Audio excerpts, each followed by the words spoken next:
Eu estava trabalhando em um dos meus projetos pessoais quando tive a ideia de gravar esse vídeo. Eu considero projetos pessoais a forma mais eficiente e cativante de aprendizagem. Eu reparei há muitos anos atrás que os colegas de trabalho que eu mais admirava invariavelmente estavam trabalhando em algum projeto pessoal, geralmente com alguma tecnologia que não era usada no trabalho. Eu criei vários projetos quando estava começando a aprender a programar. Infelizmente eu perdi todo o código que escrevi nessa época. É o preço de ser um amador nos anos 90 antes da internet acontecer. Às vezes eu me lembro de alguns programas que escrevi e que adoraria rever o código. Claro, não pela qualidade do código, mas pela nostalgia.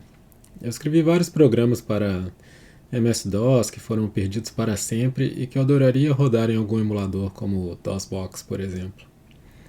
Depois de perder dados 2 ou 3 vezes devido a HDs que falharam, eu aprendi a fazer backups. No final do dia eu copiava os arquivos em flop disks de 1.44 megabytes. Demorou algum tempo para eu aprender sobre CVS, mas quando o Subversion apareceu, eu criei um repositório chamado Playground. E eu mantenho esse repositório até hoje. Alguns anos mais tarde eu migrei o repositório para Git e eventualmente para o GitHub, porque em algum momento eu cansei de rodar meu próprio servidor para armazenar backups e repositórios. Bem, esse repositório que eu batizei de Playground há mais de 20 anos atrás contém, além de projetos pessoais, notas de livros e papers, e a implementação das lições que tiro dessas fontes. Além disso, eu uso esse repositório para manter meus arquivos em org mode, que eu utilizo para me organizar diariamente. E claro, Playground é um cemitério de projetos que eu comecei e nunca terminei. Acho que aqui cabe uma nota à parte. Eu tive um manager por volta de 10 anos atrás que me deu uma dica interessante. Eu tinha todo esse material que colecionei e desenvolvi ao longo dos anos, que existia apenas em um repositório privado no GitHub. Meu manager me incentivou a compartilhar esse conteúdo. Eu comecei a fazer brown bags, onde eu escolhi algum tema que existia no repositório, que não necessariamente era relacionado com o trabalho, e fazia uma apresentação baseada no código ou em minhas notas. Eu tive um pouco de resistência no início, e achava que ninguém se interessaria, mas eu estava errado. Qual não foi a minha surpresa? O pessoal aparecia nos brown bags, faziam perguntas e em várias situações me mandavam patches e aprimoravam o código que eu estava apresentando. Depois dessa experiência eu acabei adotando o hábito de fazer brown bags e compartilhar conhecimento em toda a empresa que trabalhei desde então. De volta à vaca fria. Esses meus projetos paralelos geralmente contêm um ou mais conceitos que eu estou interessado em aprender. E mais importante, esses projetos não fazem o menor sentido do ponto de vista econômico. Por exemplo, eu me interessei em compiladores em algum momento e escrevi o meu próprio parser do zero e sem nenhuma biblioteca adicional para Java. Em outro projeto eu escrevi o meu próprio banco de dados e por aí vai. Esse tipo de projeto na maioria das vezes não faz sentido no ambiente de trabalho. Use o editor ou IDE que já existem no mercado. Banco de dados? É necessário uma razão muito especial para uma equipe desenvolver o próprio banco de dados no trabalho. A razão principal em desenvolver esses projetos é porque é divertido. É divertido aprender dessa forma. E claro, eu acabei aprendendo bastante coisa que me é útil no trabalho. Mas isso é uma consequência. O projeto pessoal que estou trabalhando no momento e que me deu a ideia para gravar esse vídeo se chama Forgery.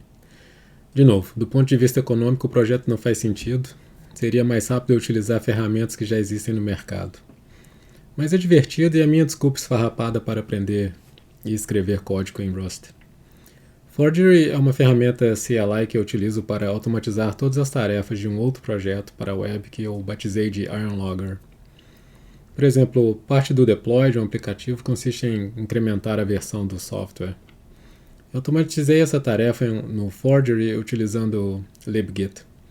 A nova versão é calculada, o código-fonte é gerado com a nova versão, e utilizando o libgit, Forgery faz um commit, tag e push com o arquivo Rust que contém a nova versão do programa.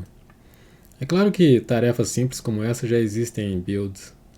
Ainda assim, escrever o código me deu a oportunidade de utilizar libgit. Eu acabei me interessando pela biblioteca e lendo o código-fonte, e aprendi um pouco mais sobre como o Git funciona. A próxima tarefa foi automatizar o build do projeto. Essa parte me expôs a uma parte do ecossistema em Rust que ainda precisa melhorar bastante. Eu desenvolvo o código em um laptop da Apple rodando esses novos chips baseados em ARM, e em contrapartida o projeto roda em uma máquina Linux. Cross-compilation é algo que ainda tem que ser melhorado em Rust, mas uma lição inesperada. Eu acabei desistindo de cross-compilation e automatizei a tarefa de fazer o build para deploy no próprio servidor, que está servindo o tráfego. Faz sentido? No trabalho não, e por várias razões, que vão desde segurança até performance. Mas esse é justamente um dos pontos importantes sobre esses projetos paralelos. Liberdade para experimentar, reinventar a roda e quebrar regras. Quanto à parte do deploy, eu estou utilizando HAProxy no servidor. Então eu aprendi um pouco sobre as APIs de HAProxy e fui automatizando as tarefas para controlar o HAProxy para fazer um rolling deploy. Eu não estava muito interessado em aprender sobre HAProxy a fundo, mas ainda assim foi uma experiência interessante ler a documentação e experimentar com a ferramenta. Enfim, esses são só alguns exemplos de tarefas simples, mas que me geraram a oportunidade de escrever mais código em Rust, que é uma linguagem que ando interessado em aprender. Bem, eu vou voltar a trabalhar no meu projetinho e faço um novo vídeo quando o Iron Logger estiver rodando na Interwebs. Até a próxima!